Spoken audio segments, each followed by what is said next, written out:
The laughter hits me first. That particular pitch of forced politeness mixed with judgment that only comes from family. I pause in the doorway of my parents' oversized colonial, gripping the handle of the apple pie I spent 3 hours perfecting this morning. Already, I can feel my carefully applied confidence starting to crack. Inside, the annual Morrison family reunion is in full swing. The familiar scent of my mother's cinnamon potpourri mingles with whatever trendy essential oil my sister Talia is diffusing this week. Voices bounce off the vaulted ceiling, cousins comparing private school choices, aunts trading passive aggressive compliments about weight loss. Lindsay, you finally made it. My mother materializes, pristine in her cream cashmere sweater. Her smile doesn't quite reach her eyes as she takes in my department store blazer. We were just talking about you. That should have been my first warning. In our family, being talked about is never a good thing. I follow her into the great room where conversations pause just a beat too long. My sister Talia holds court by the fireplace, radiant in designer white that probably cost more than my monthly rent. She catches my eye with a smirk that makes my stomach clench. "There's my hard-working sister," she trills. "Tell everyone your big news." Heat creeps up my neck. "Oh, it's not official yet, but I'm up for senior account manager at—" "No, tell them what you told me last week. About the executive promotion?" Talia's eyes gleam. I freeze. I I never said anything about— The laughter starts soft, then builds. My cousin Jaden won't meet my eyes. Even my father, usually lost in his crossword puzzle, is watching with uncomfortable fascination. "Oh, honey," my mother sighs. "Talia was just having a little fun. You didn't actually think they'd make you an executive, did you? In accounting?" The room spins slightly. "What?" "It was just a joke," Talia says, still wearing that perfect smile. "I told everyone how you've been dropping hints about this huge promotion. I mean, it was pretty obvious you were making it up for attention. We all know that's not really your level." Each word lands like a slap. The pie plate slips in my sweating hands as decades of family dynamics crystallize in one horrible moment. Every achievement I've shared, every milestone I've celebrated, they've all been jokes. I'm the punchline they've been laughing at all along. "Lindsay, dear, don't be dramatic." My mother's voice has that edge that always preceded childhood lectures about disappointment. "We're just trying to help you be realistic about your capabilities." I look around the room at these people who are supposed to love me. Aunt Marie hiding her smirk behind her wine glass. Cousin Derek actually recording this on his phone. My father suddenly very interested in his newspaper again. And Talia, beautiful golden child Talia, basking in my humiliation like it's her personal spotlight. Only Jaden looks sick about it. He starts to stand, probably to defend me, but I can't bear his pity right now. "I have to go," I manage, backing away. "I forgot. I have a meeting." "On Sunday?" Talia's laugh tinkles like breaking glass. See what I mean? She can't even lie convincingly. I flee, their amusement following me down the hallway. In the foyer, I fumble with my coat, desperate to escape before the tears start falling. A text lights up my phone, from Brennan at work. "Found something weird in the quarterly audit. Need to talk ASAP. It's about your sister." The message blurs as I stare at it, my hands shaking. All these years of trying to prove myself, of swallowing their subtle cruelty, of believing if I just worked harder they'd finally see me as worthy. But they never will. Because that's not what this is about, is it? I think of Talia's designer outfit, her perfect marriage, her meteoric rise at her investment firm, the golden daughter who can do no wrong. Except, what was that about the audit? My phone buzzes again. "Seriously, Elle, this is big. Your sister's name is all over some very questionable transactions." The tears dry up as something harder takes their place. If they want to treat my life as a joke, fine. But maybe it's time I started looking more closely at their perfect lives, starting with whatever my sister's been hiding behind that flawless facade. I leave the pie on the hall table. They can choke on it for all I care, because I'm done trying to earn a seat at their table. It's time to flip it over instead. I sit in my car outside my childhood home, watching raindrops distort the porch lights into watery stars. The reunion's still going strong inside. I can see shadows moving behind the bay windows, probably gathering for my mother's traditional family photo. The one she'll post on Facebook with some saccharine caption about blessed family bonds. My phone keeps lighting up with messages from Brennan. Each one makes my hands shake worse than the last. These transactions, someone's cooking the books.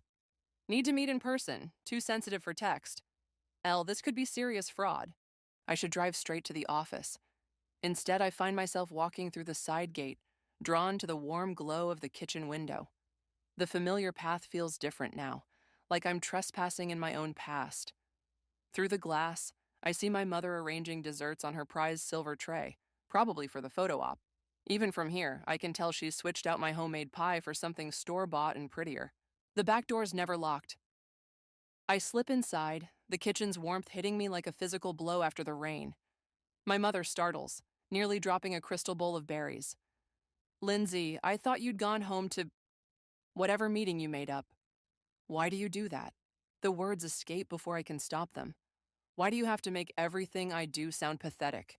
She sighs, that particular exhale that always made me feel 2 inches tall.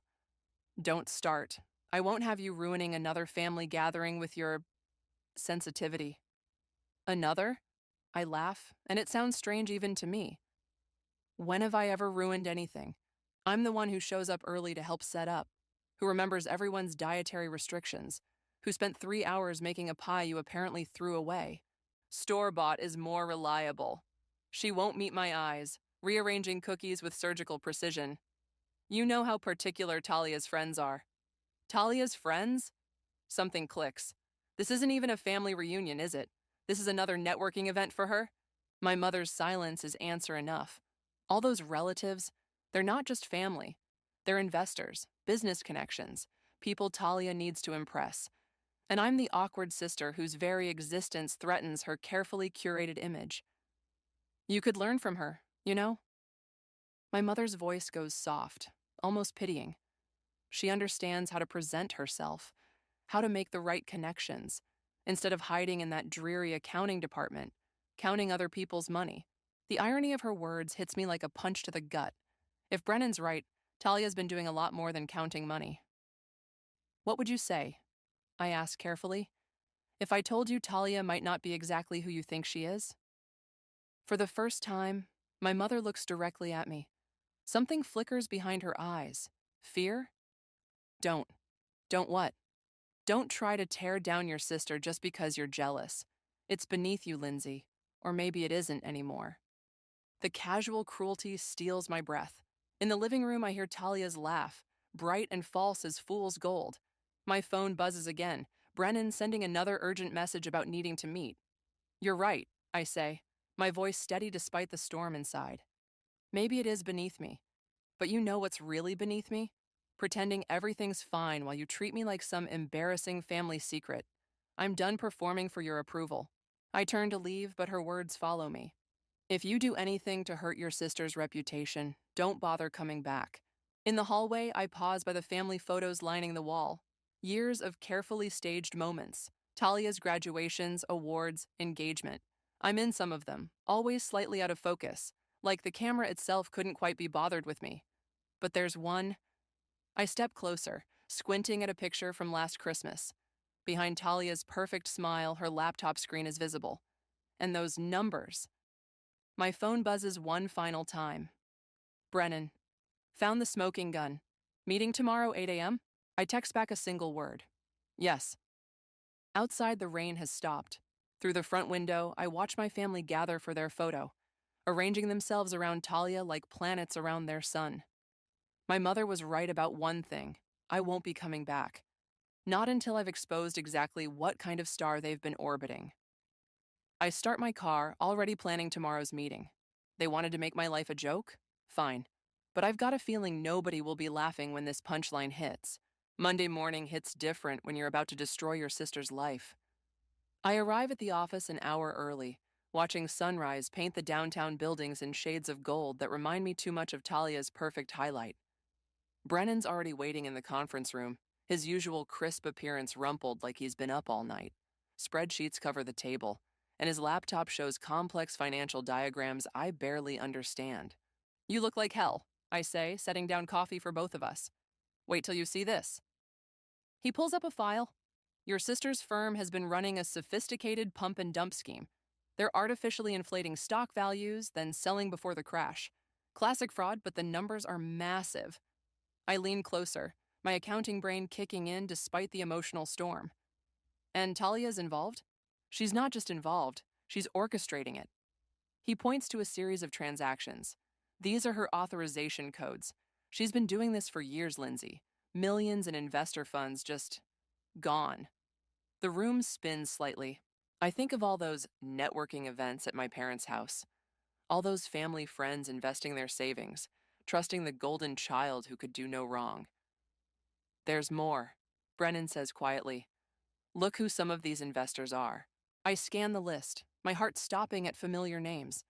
Aunt Marie's retirement fund, Cousin Derek's college savings for his kids, even Jaden's startup capital. They're going to lose everything, I whisper. They already have. These accounts are empty. Your sister's probably planning her exit strategy now. My phone buzzes. Speaking of the devil, a text from Talia. We need to talk. Lunch today? I show Brennan the message. His face goes pale. She knows we're looking into this. Someone must have tipped her off. What do we do? He runs a hand through his disheveled hair. Officially, report it to the SEC, but they'll take months to investigate. By then, she'll be gone with the money.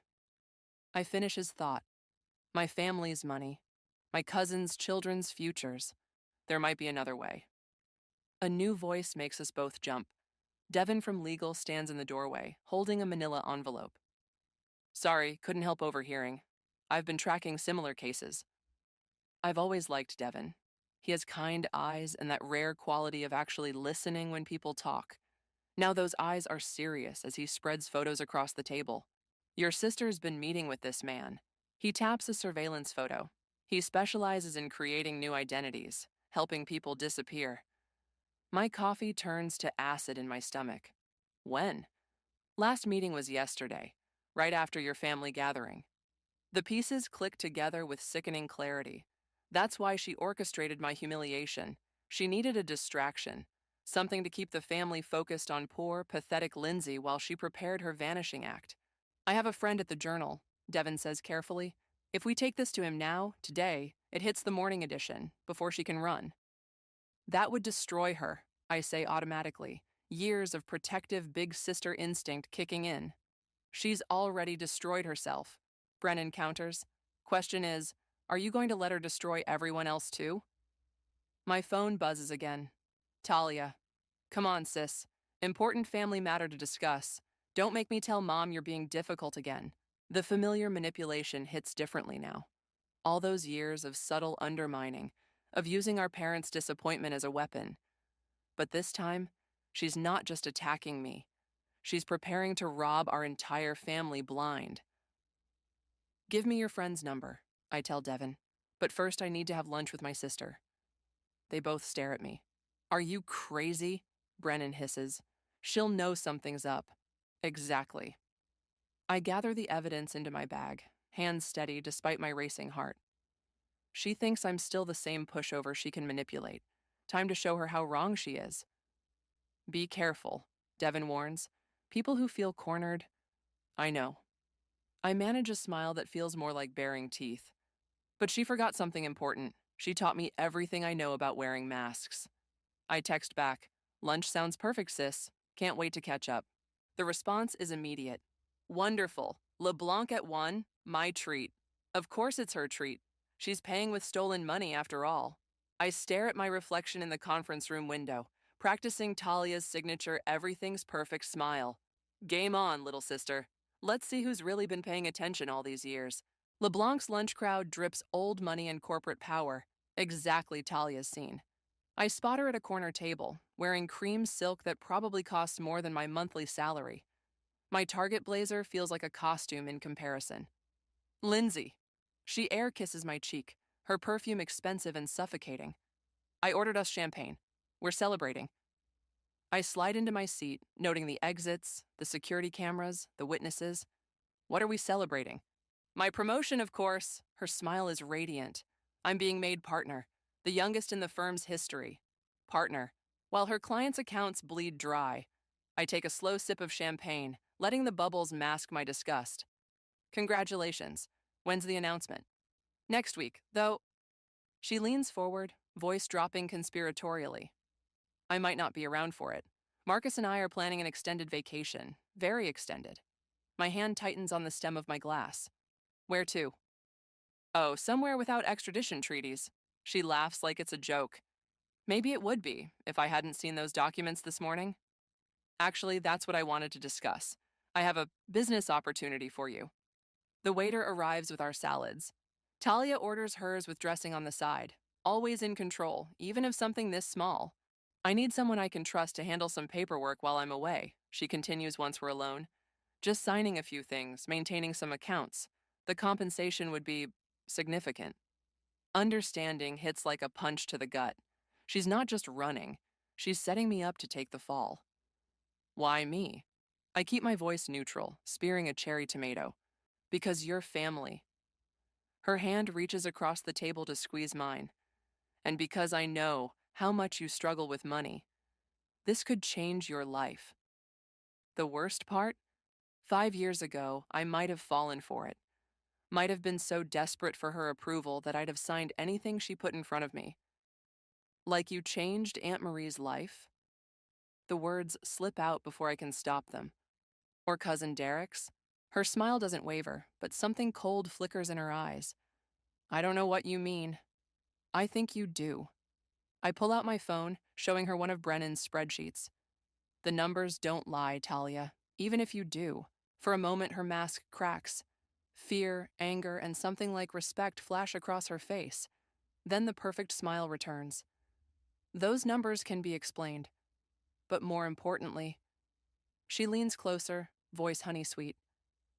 Think carefully about what exposing them would do to our family, to Mom and Dad's reputation, to your career. My career? Who do you think will hire an accountant who turned in her own sister, who betrayed family loyalty? Her laugh tinkles like breaking glass. Besides, who would believe you over me? The sister who's always been, what did Mom call it, oversensitive? Each word lands like a slap, but not for the reasons she thinks. I'm not hurt by the manipulation. I'm angry at myself for not seeing it sooner, for letting her weaponize my insecurities all these years. You're right, I say, standing. Who would believe me? Relief floods her face. I knew you'd understand. Now about those papers. But they might believe him. I nod toward the man entering the restaurant. Zuriel, Devon's journalist contact, right on schedule. He's very interested in understanding exactly how you made partner so young. Talia's face goes white. You didn't. Actually, I did. And that's not all I did. I drop a USB drive on the table. Copies of everything went to the SEC this morning. Turns out being the overlooked sister makes it really easy to gather evidence. No one notices the accountant in the corner, do they? She grabs my arm as I turn to leave, nails digging in. You can't do this. We're family. Funny. I gently remove her hand. That excuse doesn't work on me anymore. Mom and Dad will never forgive you. Maybe not. I meet her eyes, feeling strangely calm, but I forgive myself for every time I let you make me feel small, for every time I chose family loyalty over doing what's right. Zuriel is making his way toward our table, notebook in hand. Talia's perfect composure is crumbling by the second. One more thing, I say, dropping cash for my untouched salad. I'm not oversensitive. I'm just finally done pretending not to see who you really are. I walk out of LeBlanc into bright sunshine, leaving my sister to face the consequences of her actions. My phone is already buzzing with messages. No doubt the family grapevine spreading the news. Let them talk. I'm done being the punchline of their jokes. Time to write my own story. The first headline breaks at 3 p.m. Rising finance star implicated in multi-million-dollar fraud. By 4 p.m., my phone has 37 missed calls. By 5 p.m., I'm sitting in my apartment watching my sister's perfect life unravel on live TV. A knock at my door makes me jump. Lindsay, it's Jaden. Please open up. I consider pretending I'm not home, but his voice carries that same raw edge I remember from childhood fights, when he was the only one who'd stand up for me. He looks exhausted when I open the door, his usually immaculate suit wrinkled. You could have warned me. Would you have believed me? Yes. His immediate response surprises us both. I've never trusted Talia. Not since we were kids, and she blamed you for breaking Grandma's vase. I let him in, watching as he takes in my apartment, the stack of evidence files, the half-empty wine glass, the news playing silently on my laptop. They're saying she's already gone, he says quietly. Private jet to somewhere without extradition. She won't get far. I pull up an email from Devon. The feds froze her accounts an hour ago. That's not what I came to talk about. Jaden sits heavily on my couch. Your parents are destroying themselves. Your mom. I've never seen her like this. The guilt I've been suppressing all day rises like bile. How bad? She collapsed when the reporter showed up. Your dad's with her at the hospital. Stress-induced panic attack. He meets my eyes. They're asking for you. To yell at me, disown me, tell me I've ruined the family name? To understand why their daughter didn't come to them first. The laugh that escapes me sounds bitter even to my own ears. When have they ever listened to me? Really listened, not just waited for their chance to tell me how I'm doing everything wrong? Maybe they're ready to listen now. My phone buzzes. Another news alert. They've found evidence linking Talia to 3 more fraudulent schemes. The amount stolen has doubled. My stomach churns as I read familiar names among the victims. Oh God. I sink onto the couch beside Jaden. Your startup money, I'm so sorry. Don't. He touches my hand gently. You didn't steal it. You tried to save it. But I waited too long. I knew something was wrong for weeks, but I kept doubting myself, thinking maybe I was just jealous like they always said. You exposed the truth. That's what matters. My laptop pings with an incoming email from Talia's personal account, sent from an unknown location. My hands shake as I open it. Congratulations, sis. You finally grew a spine. But ask yourself, was it worth it? Mom's in the hospital, Dad's reputation is ruined, and our whole family is being torn apart. All because you couldn't handle being the disappointing daughter. Hope you're proud of yourself. Love, T. Jaden reads over my shoulder, his jaw tightening. Don't let her manipulate you. Not again. But what if she's right? What if I did this out of jealousy or revenge? Does it matter? He turns my chair to face him. The money she stole was real. The lives she ruined were real. Your motives don't change that. Another ping, this time from an unknown number. A video attachment. I click play before I can stop myself. It's security footage from LeBlanc. I watch myself confront Talia, but from this angle I can see something I missed in the moment. As I walk away, her mask completely shatters. For just a second, raw fear and something like regret cross her face. Then she pulls out her phone and makes a call, hands trembling. That was right before she tried to run. Jaden says softly, You did that. You made her face reality, maybe for the first time in her life.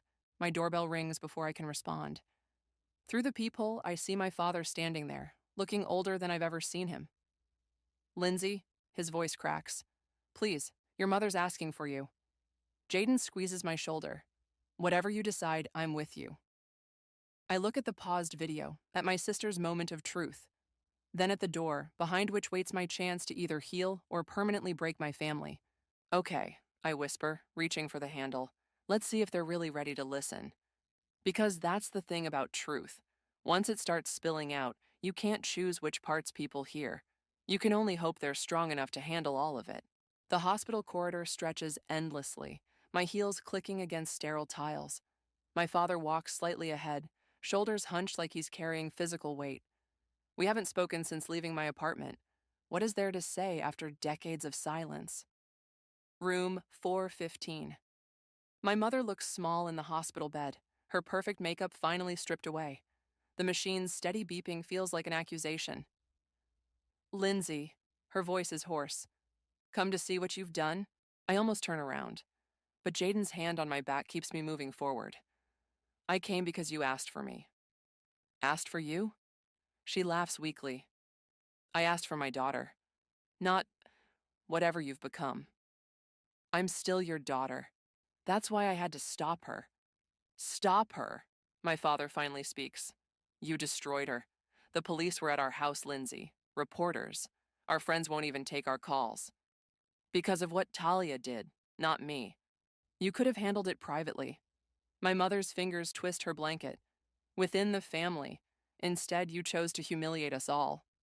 Privately? The word tastes bitter.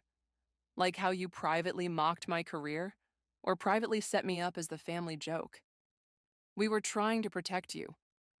My father's outburst startles us all. You were always so sensitive, so eager to please. Talia was stronger. Stronger? I pull out my phone, bringing up the evidence files. Look at these numbers. Really look. That's Aunt Marie's retirement fund. Empty. Derek's kids' college savings. Gone. Is that strength? They stare at the screen, reality finally cracking their denial. She said she was investing it. My mother's voice shrinks. She promised returns. She lied. She's been lying for years. And you let her because it was easier than admitting your perfect daughter was a fraud. The machines beep in the silence that follows. Outside, a nurse pushes a cart past, wheels squeaking. Did you know, I say quietly, that she tried to set me up to take the fall? She invited me to lunch today to trick me into signing documents that would have made me legally responsible. My mother closes her eyes. My father sits heavily in the visitor's chair. We didn't, he starts. No, I finish. Or didn't want to know. My phone buzzes. Devin calling. I step into the hallway to answer. They found her. His voice is urgent. Talia, she's holed up at some luxury resort upstate. FBI's moving in tonight. My heart stutters. She'll run again. Not if someone she trusts convinces her to surrender first. Understanding hits. No, I can't. Lindsay, listen. If she runs now, that money's gone forever. But if she turns herself in, makes a deal. She won't listen to me. I'm the enemy now. You're her sister. His voice softens. And you're the only one she knows. She can't manipulate anymore. I look back through the doorway. My parents huddle together, looking lost and old and human. All their illusions shattered in a single day. Text me the address, I hear myself say. Back in the room, my mother reaches for my hand. I let her take it, feeling calluses beneath her expensive manicure. Where are you going? She asks. To finish this, the right way. Lindsay, my father stands. Whatever she did, she's still your sister. I know. I squeeze my mother's hand once before letting go. That's why I have to try one last time to save her. From herself, if nothing else. Jaden appears in the doorway. I'm driving. No. I straighten my blazer, check my phone's battery. I need to do this alone. Then I'll wait here. He looks at my parents. We all will. My mother's voice stops me at the door. Lindsay, I'm sorry for not seeing you. It's not enough. Not yet. But it's a start. I know, Mom. I manage a small smile. Maybe when this is over, we can all try seeing each other a little more clearly. The hospital corridor doesn't seem quite so long on the way out. My phone guides me upstate, where my sister waits with her stolen millions and broken dreams. One last confrontation. One last chance to choose between family loyalty and doing what's right. This time, maybe I can do both. The Lake Grove Resort looms against the darkening sky, all glass and modern angles. My rental car's GPS shows I beat the FBI by 30 minutes. Enough time for one last conversation between sisters. The front desk clerk barely glances at me. I've worn my best Talia impression like armor. All confident smile and entitled attitude. Room 842, your sister's expecting you. Of course she is. She's always been 3 steps ahead. The elevator rises smoothly, carrying me toward what feels like destiny. In my pocket, my phone vibrates with updates from Devin about FBI positions, contingency plans, worst-case scenarios. I silence it. This moment belongs to us alone. Talia opens the door before I knock. She's traded her designer clothes for yoga wear, but her makeup is still perfect. Always camera ready, even now. I wondered when you'd show up. She steps aside, letting me enter the luxurious suite. Drink? The minibar's excellent, though I suppose you're more concerned about who's paying for it. You know why I'm here. To gloat? She pours herself something amber and expensive. To see the mighty fallen? Or did they send you to talk me into surrendering? They don't know I'm here. That gets her attention. She studies me over her glass, really looks at me maybe for the first time in years. Then why are you? Because under all this, I gesture at the wealth surrounding us. You're still my little sister, the one who used to crawl into my bed during thunderstorms. Don't. Her voice cracks slightly. Don't pretend this is about protecting me. You destroyed everything I built. You destroyed it yourself. I just exposed the truth. The truth? She laughs bitterly. The truth is, I was never going to be enough for them either. Not really. Every achievement had to be bigger, more impressive. Every success needed to shine brighter than the last. So you started faking the shine. I made it real. Her glass slams down. The money was real. The influence was real. Everyone won. Investors got their returns. The firm grew, our family's status, until it all fell apart. I stepped closer. How long did you think you could keep juggling? Keep moving money around to hide the holes? Long enough to disappear. She moves to the window, staring out at the gathering darkness. I had it all planned. New identity, new life. I was even going to send money back once I was safe. Make everyone whole again. You really believe that? I had to believe something. Her composure finally shatters. Do you know what it's like, being their perfect child? The golden daughter who can't make mistakes? Who has to succeed no matter what? Actually, I do. I touch her shoulder gently. I watched you carry that weight our whole lives. But Talia, you don't have to anymore. She shrugs off my hand. Easy for you to say. You're the hero now. The whistleblower who exposed the corrupt sister. I'm not a hero. I'm just finally being honest. About you, about them, about myself. I check my phone, 15 minutes left. And now I'm being honest about this. They're coming for you, soon. Her spine stiffens. I can still run. To where? Another hotel? Another identity? Always looking over your shoulder, never trusting anyone? I move between her and the door. Or you can face this. Make it right. Show them. Show everyone who you really are under all the perfect masks.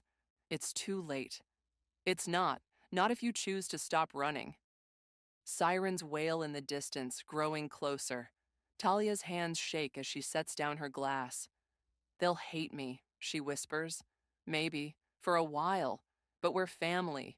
Real family, not the perfect image we pretended to be. I hold out my hand. Let me help you through this. Like I should have helped you before it went this far. She stares at my offered hand. The sirens are very close now. Red and blue lights begin to flash against the windows. I'm scared, she admits, sounding young and vulnerable. I know. Me too.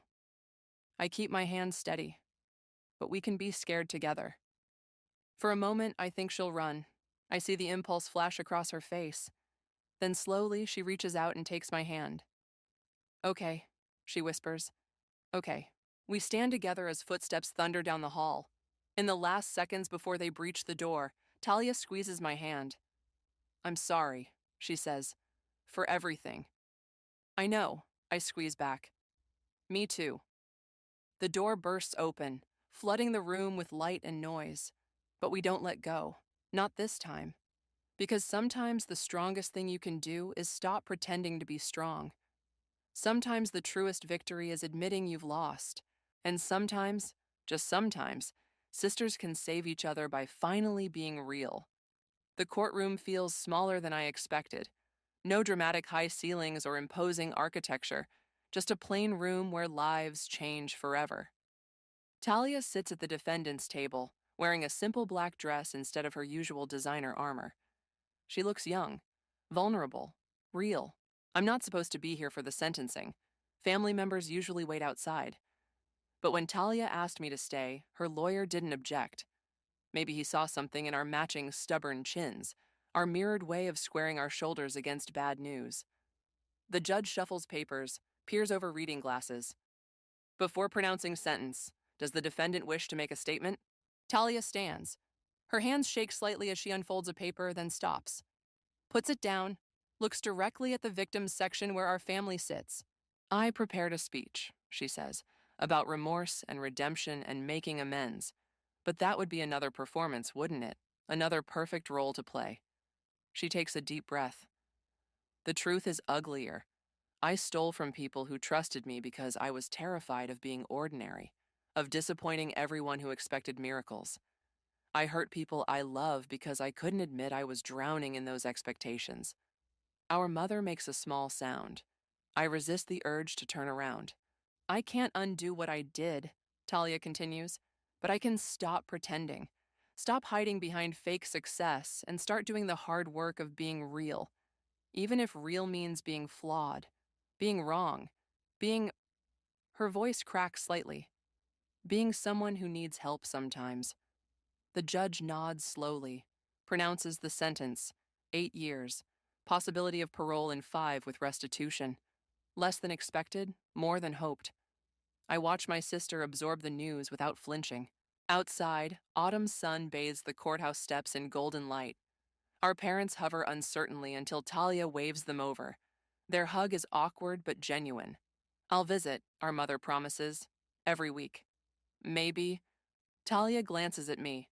Maybe we can all visit, together? I'd like that, I say, surprising myself by meaning it. The bailiffs appear to take her away, but before they can, Talia pulls me aside. There's something you need to know, she whispers. Check the hidden folder on my laptop. Password is Thunder Sisters. Remember from when we were kids? There's proof about Marcus. He wasn't just my partner in the firm. My breath catches. He was behind it all? Not all, but enough that he shouldn't get away clean while I take the fall. She smiles grimly. Consider it my last gift as the family overachiever. The bailiffs step closer. Talia straightens her shoulders. Take care of them, she says.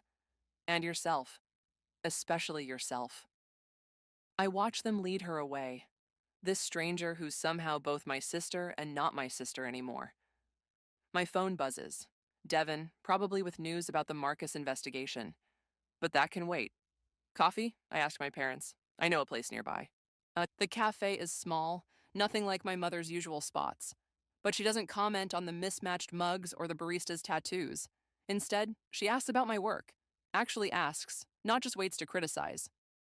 I'm proud of you, my father says suddenly, for doing the right thing, even when it hurt. Even when it hurt us, my mother adds quietly. I haven't been fair to you, either of you. No, I agree. But maybe we can all learn to do better. My phone buzzes again. This time it's Jaden. Heard about the sentence, you okay?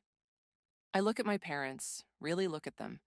See the gray in my father's hair, the worry lines around my mother's eyes. See them seeing me. Maybe for the first time. Yes, I text back. I think I am. Because here's the truth about family. Sometimes love means letting the perfect facade crack. Sometimes strength means admitting weakness. And sometimes the biggest joke is thinking we had to pretend to be flawless in the first place. I take another sip of coffee, letting the bitter warmth ground me in this moment. Tomorrow I'll check Talia's laptop, start unraveling Marcus's web, face whatever new challenges come. But right now, in this imperfect cafe with my imperfect family, I'm exactly where I need to be. No masks, no pretense.